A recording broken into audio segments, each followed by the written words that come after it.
So, I'm sure everyone has heard the news about Rockstar making yet another GTA 6 delay. I know I'm kind of late to the party since this happened last week, but because I didn't want the channel to be lying around with no videos, I thought to myself, why not seize this opportunity and cook up a video.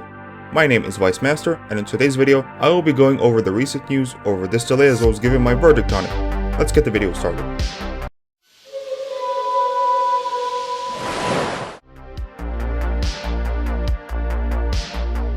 The news of this came directly from Rockstar Games themselves at approximately 4 PM Eastern Time on November 6, 2025. When comparing this delay to the first delay which happened in May of the same year, this one seems more rushed, as Rockstar did not directly mention revealing any new information to their fans about the game.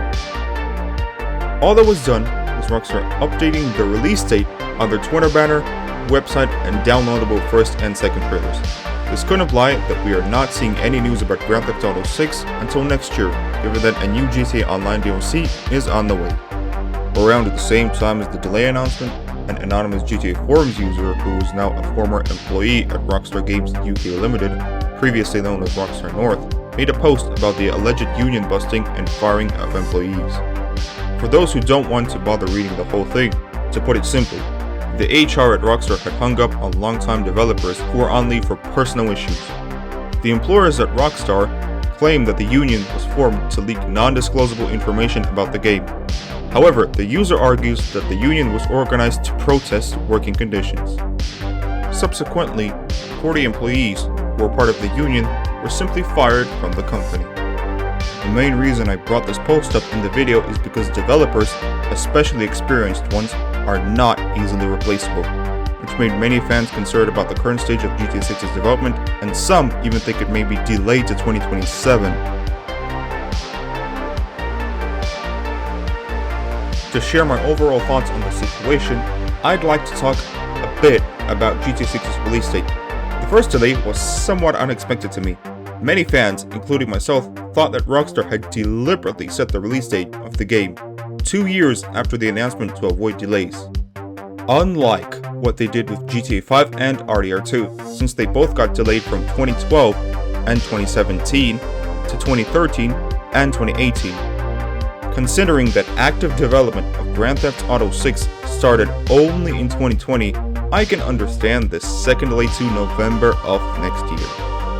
However, many fans believe that Rockstar could delay the game for a third or even a fourth time to spring or fall of 2027 to match the release date of the 10th generation of consoles. I do not believe this comes from a rational point of view and seems more like fear-mongering and engagement bait for social media to me. For one, if Rockstar Games refuses to release the game on current-gen consoles and instead opts for an exclusive next-gen release, they will miss out on a huge bag of money on customers. Very few people will be willing to quickly switch over from old gen to new gen, especially given the current state of the global economy, when people cannot afford rent, let alone a gaming console. For reference, the PS5 has sold 7.8 million units by late March 2021, 4 months after launch. Compare that to the PS4, which has sold 116 million units from 2013 up until March 2021. By looking at console sale numbers, we can see that gamers aren't immediately switching to next gen, which, side note, also happens due to the stock of next gen consoles at launch being low. Considering that more money was spent on GTA 6 than on the Burj Khalifa, the tallest building in the world, mind you, releasing it as a launch title for the PlayStation 6 and next-gen Xbox would mean Rockstar shooting themselves in the foot, even if next-gen exclusive sales would cover the $2 billion development costs. The second but smaller point I want to address is that this second delay perfectly aligns with how the release window changed for Red Dead Redemption 2. From spring 2018 to fall 2018, GTA 6, spring 2026 to fall 2026. If you also check Rockstar's career openings page on their website, they are looking for a quality assurance manager at the time of this video being recorded.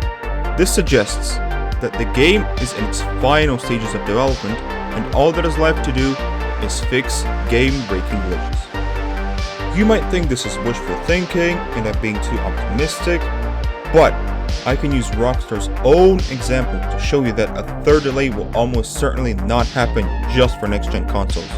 That example is, of course, Grand Theft Auto 5. Because it has been more than 1 decade since the game first came out, people are forgetting this game was made for the PlayStation 3 and Xbox 360 consoles with less than a gigabyte of RAM.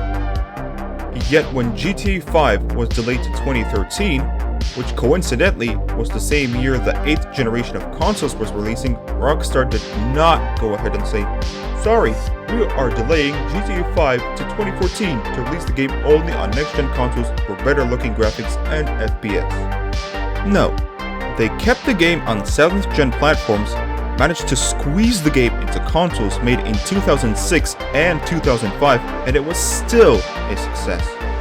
GTA 5 made $1 billion in revenue within a few days of its launch, without needing to delay development just for PS4 and Xbox One versions, which still became available a year later, inevitably. This shows just how great Rockstar is at optimization.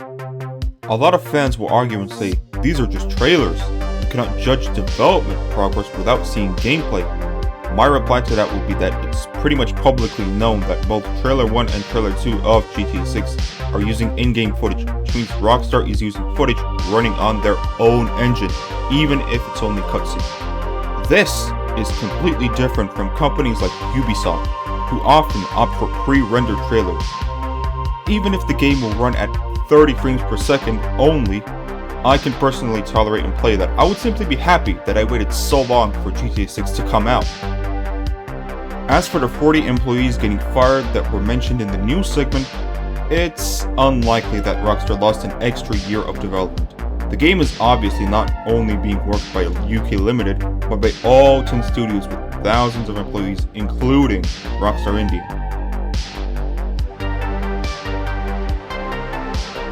To summarize everything I've said, I understand why Grand Theft Auto 6 got delayed and the frustration and concern of extra delays from fans. However, it is important to think with logic, patterns, and recognize that a 4th delay, let alone a 3rd, would kill the hype as well as significantly affect the profitability of GTA 6, as Rockstar is a billion-dollar company that also cares about making money and not just games. We can most definitely be assured that Grand Theft Auto 6 is in its final stage of development, and after that, all that is left is marketing. That'll be it for this video. Leave a like if you enjoyed it, and don't forget to subscribe to the channel as well as follow me on X or Twitter. If you have your own thoughts on the delay, let me know them down in the comments. Thanks for watching, and on that note, I'm out.